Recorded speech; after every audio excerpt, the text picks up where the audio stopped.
Morning friend, ಬೆಳಗಿನ ಶುಭೋದಯ. ಎಲ್ಲ ಹೇಗಿದ್ದೀರಾ? ಚೆನ್ನಾಗಿದ್ದೀರಾ? ನಾನು ಕೂಡ ಚೆನ್ನಾಗಿದ್ದೀನಿ ನೋಡಿರಿ. ಇವತ್ತಿನ ಡೇ ಹೇಗೆ ಹೋಗುತ್ತೆ ಅಂತ ನಿಮ್ಮ ಜೊತೆ ಶೇರ್ ಮಾಡ್ತೀನಿ. ಬನ್ನಿ, ಇವತ್ತು ನಾನು ಬಟಾಣಿ ಗ್ರೇವಿ ಮಾಡೋಣ ಅಂದ್ಕೊಂಡಿದ್ದೀನಿ.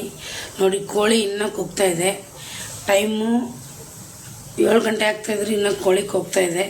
ತುಂಬ ಚಳಿ ಇದೆ, 2 ದಿನ ಆಯಿತು. ಮತ್ತೆ ನೋಡಿರಿ, ಬಟಾಣಿ ಗ್ರೇವಿ ಮಾಡೋಕ್ಕೆ ಇವತ್ತು ಬಟಾಣಿ ತೊಗೊಂಡಿದ್ದೀನಿ, ಟೊಮೊಟೊ ತೊಗೊಂಡಿದ್ದೀನಿ, ಈರುಳ್ಳಿ ತೊಗೊಂಡಿದ್ದೀನಿ, ಮೆಣಸಿನ್ಕಾಯಿ ತೊಗೊಂಡಿದ್ದೀನಿ, ಕೊತ್ತಂಬರಿ ತೊಗೊಂಡಿದ್ದೀನಿ, ಒಣ ಕೊಬ್ಬರಿ ತೊಗೊಂಡಿದ್ದೀನಿ, ಮತ್ತು ಬೆಳ್ಳುಳ್ಳಿ ತೊಗೊಂಡಿದ್ದೀನಿ, 1-2 ಚಕ್ಕೆ, 2 ಲವಂಗ, 3 ಮೆಣಸು ತೊಗೊಂಡಿದ್ದೀನಿ. ಇದನ್ನೆಲ್ಲ ಹುರ್ಕೊಂಬಿಡೋಣ. ಎಲ್ಲನೂ ಹುರ್ಕೊಂಡಿದ್ದೀನಿ ನಾನು.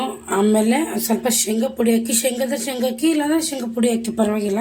ಇವಾಗೆಲ್ಲನೂ ಮಿಕ್ಸಿಗೆ ಹಾಕ್ಕೊಂಬರ್ತೀನಿ. ಇದನ್ನೆಲ್ಲ ಫುಲ್ ಗ್ರೀನರಿ ಮಾಡೋಣ ಅಂತ ಗ್ರೀನಾಗಿ ತೊಗೊಂಡಿದ್ದೀನಿ. ಎಲ್ಲನೂ ಇದನ್ನೆಲ್ಲ ಮಿಕ್ಸಿಗೆ ಹಾಕ್ಕೊಂಬರ್ತೀನಿ.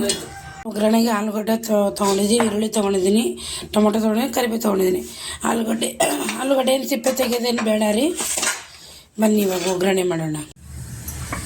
ಸ್ವಲ್ಪ ಸಾಸಿವೆ ಹಾಕ್ತಾಯಿದ್ದೀನಿ, 2 ಪಲಾವ್ ಪತ್ರೆ ಹಾಕ್ತಾಯಿದ್ದೀನಿ, ಈರುಳ್ಳಿ ಹಾಕ್ತಾಯಿದ್ದೀನಿ ನೋಡಿ. ನಾನು ಟೊಮೊಟೊ ಕರಿಬೇವು 2 ಒಟ್ಟಿಗೆ ಹಾಕ್ತಾಯಿದ್ದೀನಿ. ಇವಾಗ ಸ್ವಲ್ಪ ಇದರಲ್ಲೇ ಅರಿಶಿನ ಹಾಕ್ಕೊಂಬಿಡಿ ಒಂದು ಸ್ವಲ್ಪ.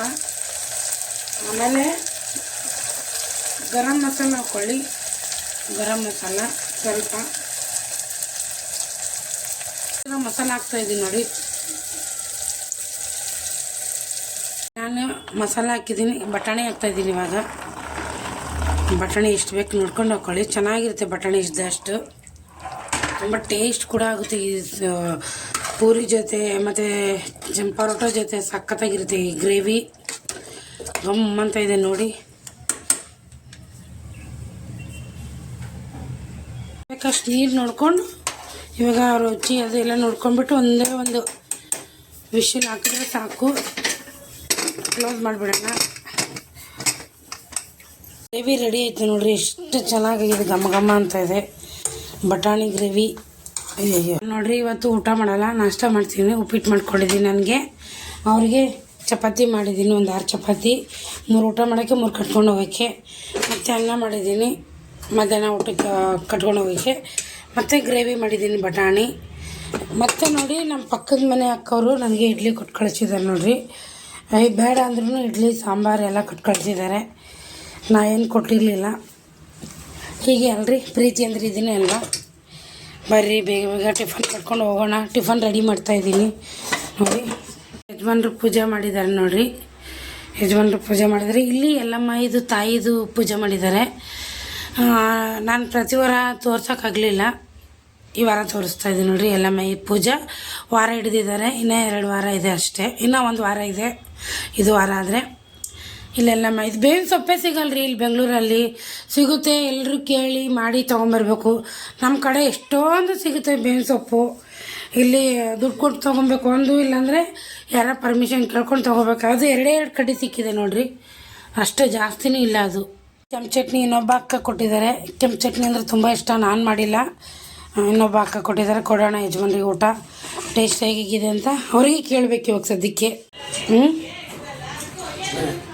ಚೆಂದಾಗಿದೆ ನೋಡಿ. ನಾನು ಬೇಗ ರೆಡಿ ಆಗ್ತೀನಿ ನೋಡಿ. ಫ್ರೆಂಡ್, ನಾನು ಏನಕ್ಕೆ ಮತ್ತೊಂದು ಸಾರಿ ತೋರಿಸ್ತಾ ಇದ್ದೀನಿ ಅಂದರೆ, ಇವಾಗ ನನಗೆ ಯಾವೂ ಕೆಳಗಡೆ ಅಪ್ಪಣೆ ಕೊಟ್ಟಿಲ್ಲ. ನಾನು ಇವಾಗ ಒಂದು ಅಪ್ಪಣೆ ಕೇಳ್ಕೊಂಡು ಹೋಗಿರ್ತೀನಿ. ನಾನು ಕೆಲ್ಸಕ್ಕೆ ಹೋಗಿ ಬರೋಷ್ಟಿಗೆ ನನಗೆ ಅಪ್ಪಣೆ ಕೊಡಲಿಲ್ಲ ಅಂದರೆ ಕೇಳಿ ನೀವೇ. ನಿಮಗೆ ಮತ್ತೆ ನಾನು ಕೆಲಸದಿಂದ ಬಂದಮೇಲೆ ಮತ್ತೆ ತೋರಿಸ್ತೀನಿ. ಒಂದು ಈರಣ್ಣ ಕೊಡ್ಬೋದು, ಇಲ್ಲಾಂದರೆ ತಾಯಿ ಕೊಡ್ಬೋದು. ನೋಡಿರಿ, ನೀವೇ ನೋಡಿರಿ. ಒಂದು ಹೂವನು ಕೆಳಗಡೆ ಇಲ್ಲ, ಇದೆಲ್ಲ ಬಿಡಿಸಿರೋ ಹೂವು. ಆದರೆ ಮೇಲಿದು ಹೂವು ಕೊಟ್ಟರೆ ಅಪ್ಪಣೆ ಕೊಟ್ಟಂಗೆ. ಕೊಟ್ಟರೆ ಖಂಡಿತವಾಗ್ಲೂ ತೋರಿಸ್ತೀನಿ ನಿಮಗೆ ನೋಡಿ. ನಾನಂತೂ ದೇವ್ರ ವಿಷಯದಲ್ಲಿ ಮಾತ್ರ ಸುಳ್ಳು ಹೇಳಲ್ಲ. ಸರಿ ಫ್ರೆಂಡ್, ನಾನು ಹೋಗಿ ಬರ್ತೀನಿ ಕೆಲಸಕ್ಕೆ. ಎಷ್ಟು ಕೆಲಸದಿಂದ ಬಂದಿದ್ದೀನಿ ನೋಡಿರಿ. ಕೆಲಸದಿಂದ ಬಂದು ಎಷ್ಟು ಖುಷಿ ಆಗ್ತದೆ ಅಂತ ನಿಮ್ಮ ಜೊತೆ ಶೇರ್ ಮಾಡ್ತೀನಿ. ಹೇಳಿದ್ದೀನಿ ನೋಡಿರಿ, ನಾನು ಏನೋ ಒಂದು ಬೇಡ್ಕೊಂಡಿದ್ದೆ. ಅಮ್ಮನವರು ಇಲ್ಲ ಯಾರೋ ಒಬ್ಬರು ನನಗೆ ಪ್ರಸಾದ ಕೊಡಿ ಅಂತ ಹೇಳಿದೆ. ಅಮ್ಮನವರು ಪ್ರಸಾದ ಕೊಟ್ಟರೆ ದ್ಯಾವಮ್ಮ ದೇವಿ ಕೊಟ್ಟಿದ್ದಾಳೆ ಅಲ್ಲಿ ನೋಡಿ. ಬೆಳಗ್ಗೆ ನಿಮಗೆಲ್ಲ ತೋರಿಸಿದ್ದೀನಿ. ಇಲ್ಲಿ ಈಶ್ವರ ಕೊಟ್ಟಿದ್ದಾರೆ ನೋಡಿ ಹೂವು. ಇನ್ನೇನು ಬೇಕು, ಹೌದಿಲ್ರಿ? ನಮ್ಮ ಜೊತೆಗೆ ಅವರೇ ಇದ್ದಾಗ ಇನ್ನು ಯಾರಿದ್ರೇನು ಯಾರು ಬಿಟ್ರೇನು ಅಲ್ವಾ. ಖುಷಿ ಆಗುತ್ತೆ ಒಂದೊಂದು ಸರಿ. ಇವರೆಲ್ಲ ಇದ್ಮೇಲೆ ನನಗೆ ಯಾರಿಗೂ ಯಾರಿಗೂ ಹೆದರುವಂಥ ಅವಶ್ಯಕತೆ ಇಲ್ಲ. ನಾನು ಬೆಳಗ್ಗೆ ಒಂದು ಸಂಕಲ್ಪ ಮಾಡ್ಕೊಂಡು ಹೋಗಿದ್ದೆ. ಆ ಸಂಕಲ್ಪ ಈಡೇರುತ್ತೆ ಅಂದರೆ ಕೊಡಿ, ಇಲ್ಲಾಂದರೆ ಇಲ್ಲ ಅಂತ ಹೇಳಿದೆ. ನೋಡಿ ನೀವೇ, ನಾನು ಸಾಕ್ಷಿ ಸಮೇತ ತೋರಿಸ್ತಾ ಇದ್ದೀನಿ. ಆ ಥರ ನಾನು ಮನಸ್ಫೂರ್ತಿಯಾಗಿ ಏನಾದರೂ ಬೇಡ್ಕೊಂಡ್ರೆ ಸಕ್ಸಸ್ ಆಗೇ ಬೇಕದು. ಇಲ್ಲಾಂದರೆ ನಾನು ಜಾಸ್ತಿ ತಲೆಯಲ್ಲಿ ತೊಗೊಳಲ್ಲ ಯಾವುದನ್ನೇ ಆಗಲಿ. ಸಾಕು, ಅಮ್ಮವರು ನಮ್ಮ ಜೊತೆಗಿದ್ದಾರೆ ಅಂತ ಧೈರ್ಯವಾಗಿ ಮುಂದೆ ಏನೇ ಬಂದರೂ ಎದುರಿಸುವಂಥ ಶಕ್ತಿ ಕೊಡಲಿ ಅಂತ ಕೇಳ್ಕೊತೀವಿ ನೋಡಿ.